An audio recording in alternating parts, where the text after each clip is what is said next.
En route vers la Maison-Blanche. Chaque jour jusqu'à l'investiture, en effet, on se met en route vers la Maison-Blanche. Nouveau rendez-vous que vous nous proposez, Grégory, à 57 jours de l'investiture aujourd'hui. Vous nous faites part des annonces, des développements, des nominations, tout ce qui a à voir avec la future politique économique. Et aujourd'hui, on voit les marchés, Wall Street accueillir à bras ouverts Janet Yellen, future secrétaire au Trésor. Cette perspective séduit les marchés, Grégory. Oui, absolument. Et ça montre toujours que les marchés réagissent très rapidement et ne réfléchissent pas forcément à fond devant la nouvelle. Alors le côté très positif d'avoir Janet Yellen à la tête du département du Trésor, c'est évidemment pour les marchés qu'elle est dovish. Janet Yellen, à la tête de la Fed, a toujours été pour des taux très bas, pour stimuler l'économie au maximum avec une politique monétaire donc très accommodante. Les marchés le savent et ils saluent ça. Maintenant, ce qu'il faut bien voir, c'est que bien sûr qu'elle est très admirée, et je l'admire moi-même personnellement, à la fois comme économiste, à la fois comme étant une personne qui a très bien dirigé la Fed, sauf qu'elle n'a pas encore fait ses preuves dans ce rôle qui est très différent, qui est celui de secrétaire au Trésor. Pourquoi ? En fait, le secrétaire au Trésor doit être d'une certaine façon à la fois un diplomate pour négocier, mais non pas négocier face à ces quelques gouverneurs de la Fed pour arriver à un consensus, mais négocier face à des gens qui lui voudront pas forcément du bien, et je dis les républicains, négocier face donc à une vraie opposition qui n'arrive très très rarement à l'intérieur de la Fed.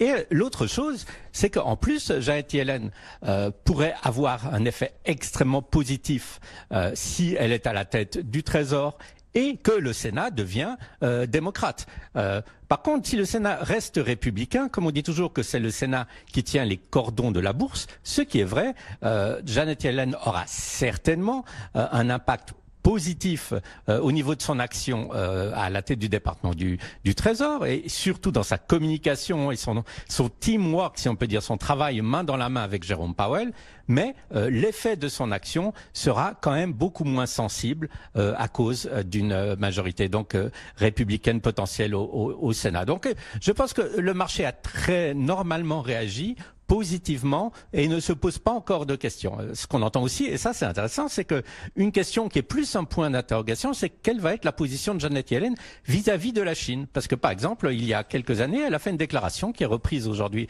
par certains médias où elle disait, mais pour moi, la Chine n'est pas du tout responsable du déficit de la balance commerciale avec les États-Unis. Évidemment, c'est pas exactement ce que Donald Trump dirait.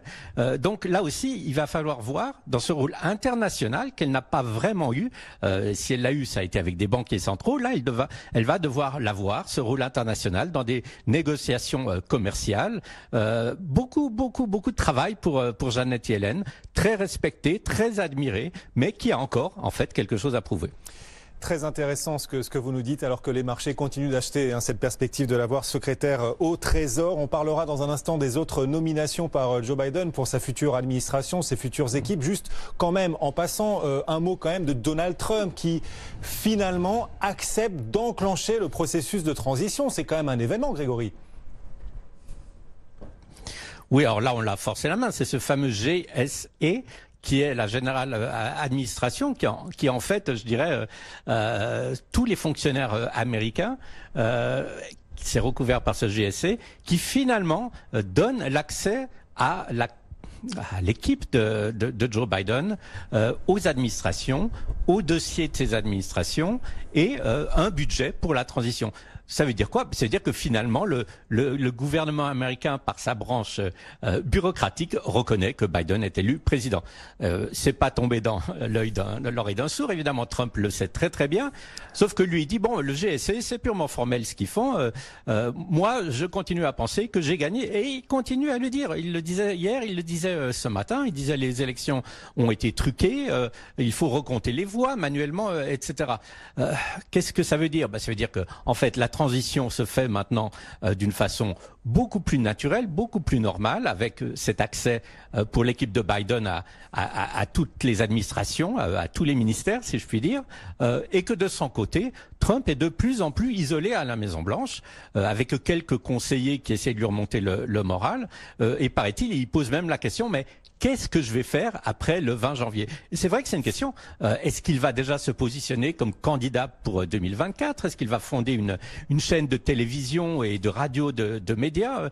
En fait, tout ça, on ne le sait pas. Et je dirais que, franchement, moi, ça m'intéresse pas trop de savoir ce que va faire Donald Trump, mais ça préoccupe quand même beaucoup les républicains. Et c'est pour ça que, pour le moment, ils sont encore très prudents dans leur soutien à Biden, parce qu'ils se disent, mais si Trump va être candidat en 2024, si Trump continue à avoir une grosse position politique et que nous, on est face à des élections, il pourrait favoriser un concurrent qui soit plus proche de lui. Et là, les républicains tremblent dans leurs chaussures.